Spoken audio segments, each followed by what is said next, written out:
और आपने पिछले 10 वर्ष में मोदी जी के नेतृत्व में बदलते हुए नए भारत को देखा है। ये नया भारत दुनिया के अंदर भारत का सम्मान बढ़ा है, सीमाएं सुरक्षित हुई हैं, आतंकवाद नक्सलवाद समाप्त हुआ है, विकास के बड़े बड़े कार्य हो रहे हैं, highway, railway, metro, university, medical college, engineering संस्थान, ये सभी कार्य हो रहे हैं। और गरीब कल्याणकारी योजनाओं की तो कोई सानी ही नहीं। क्या मोदी जी ने योजनाओं का लाभ देते समय किसी की जाति देखी थी क्या? 80 करोड़ लोगों को पिछले 4 वर्ष में फ्री राशन मिल रहा है।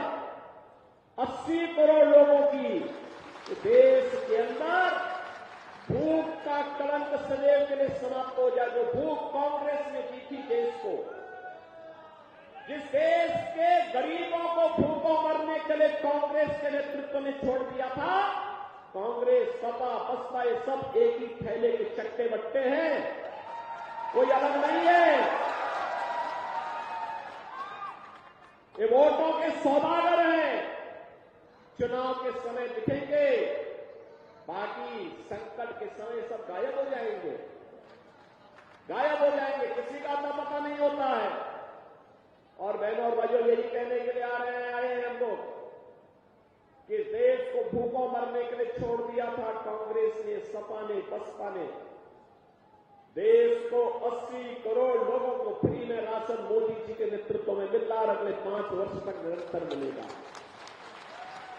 कोरोना ने दुनिया उभर नहीं पाई अभी तक, लेकिन भारत में कोई संकट कोरोना का नहीं। 60 करोड़ गरीबों को देश के अंदर 5 लाख रुपए की स्वास्थ्य बीमा का कवर। कोई गरीब इससे पहले बीमार होता था, लगता था परिवार अब तबाह हो जाएगा, लेकिन बहनों भाइयों, आज आपके पास एक गारंटी है। अगर कोई दुर्भाग्य से बीमार हुआ तो कह सकता है 5 लाख रुपए की स्वास्थ्य बीमा का कवर मेरे पास है, मैं उपचार कराऊंगा। और अगर उसके पास वह भी नहीं बन पाया है तो मेरे पास तो कोई भी विधायक, ये कीरत सिंह हो या मुकेश चौधरी हो या स्वयं प्रदीप चौधरी हो, ये कोई भी अगर मुझे पत्र लिख देता है या कोई पीड़ित पत्र लिख देता है कि मैं बीमार हूं, मेरा आयुष्मान कार्ड बन पाया, मुझे पैसे की आवश्यकता है, मैं लखनऊ से तुरंत पैसा भेजता हूं उसके खाते में। क्योंकि ये जाति के नाम पर देखने वालों के लिए, वोट बैंक के सौदागरों के लिए वह उसकी जाति हो सकती होगी, लेकिन बहनों और भाइयों, मेरे लिए वो प्रदेश का मतदाता है, प्रदेश का नागरिक है, उसके हितों का संरक्षण करना मेरा दायित्व है और उसको हर प्रकार की सुरक्षा देना, उसकी समृद्धि के लिए कार्य करना मेरा दायित्व है। और हम बिना किसी संकोच के उसको पैसा पहुंचाते हैं। हमने कभी प्रोपेगेंडा नहीं किया, कभी नहीं किया। ये जितने हमारे जनप्रतिनिधि हैं, जो भी मुझे लिखता है, हम उसको तत्काल पैसा भेजते हैं, क्योंकि हमारा नागरिक है, उसको अधिकार है, स्वस्थ जीवन जीने का उसका अधिकार है। और मोदी जी ने आयुष्मान भारत के अंदर देश के 60 करोड़ लोगों को अधिकार दिया। बहनों और भाइयों, भ्रष्टाचार कांग्रेस, सपा, बसपा की रग रग में भरा पड़ा है और मोदी जी ने भ्रष्टाचार मुक्त व्यवस्था देने के लिए जनधन अकाउंट की हर गरीब का खाता खोल दिया। यही परेशानी है इन लोगों को कि मोदी जी ने क्यों खोल दिया, क्योंकि अब तो गरीब का पैसा सीधे उसके अकाउंट में जा रहा है। इनको परेशानी है। 12 करोड़ अन्नदाता किसान को प्रधानमंत्री किसान सम्मान निधि का लाभ मिल गया। अनुमान करिए, 12 करोड़ किसान 6,000 रुपए सालाना प्राप्त कर रहा है। बहनों और भाइयों, 12 करोड़ गरीबों के घर में शौचालय बन गए। 10 करोड़ गरीबों को उज्ज्वला योजना का फ्री में सिलेंडर मिल गया फ्री में कनेक्शन दे रहे हैं, तो दाल बिना तड़के का ठीक नहीं, उसको हमने कहा कि दीपावली और होली में फ्री में सिलेंडर भी देंगे। हम दे रहे हैं।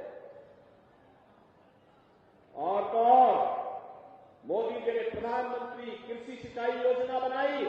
हमने कहा निजी नलकूप धारक किसानों को फ्री में हम बिजली उपलब्ध करवाएंगे। और बहनों और भाइयों, वह भी हमने 1500 करोड़ रुपए पिछले वर्ष मैंने दिया था और 2700 करोड़ रुपए इस बार के बजट में भी हमने दिया। पीएम विश्वकर्मा योजना हो या वन डिस्ट्रिक्ट वन प्रोडक्ट की योजना, हर एक ने व्यवस्था दी। बेटी के जन्म लेने से लेकर के बेटी के शादी ब्याह तक की योजना हमने दी। बेटी जन्म लेगी, मुख्यमंत्री कन्या सुमंगला योजना, स्नातक तक की पढ़ाई की सुविधा दे रही है। और बेटी शादी ब्याह के योग्य होगी, 51,000 रुपए की राशि उस बेटी की शादी के लिए मुख्यमंत्री सामूहिक विवाह योजना के अंतर्गत उस बेटी के लिए यह भी हम लोग उपलब्ध करवा रहे हैं। नौजवान के लिए पीएम स्टैंड अप की योजना है, स्टार्टअप की योजना है, पीएम मुद्रा की योजना है। सरकारी नौकरियों में कोई भेदभाव नहीं, अब सरकारी नौकरियां निकलती हैं। हमारे सहारनपुर के नौजवान भी भारी संख्या में उसमें भर्ती होते हैं। पुलिस की भर्ती हो या शिक्षकों की भर्ती हो या कोई भी सरकारी भर्ती हो।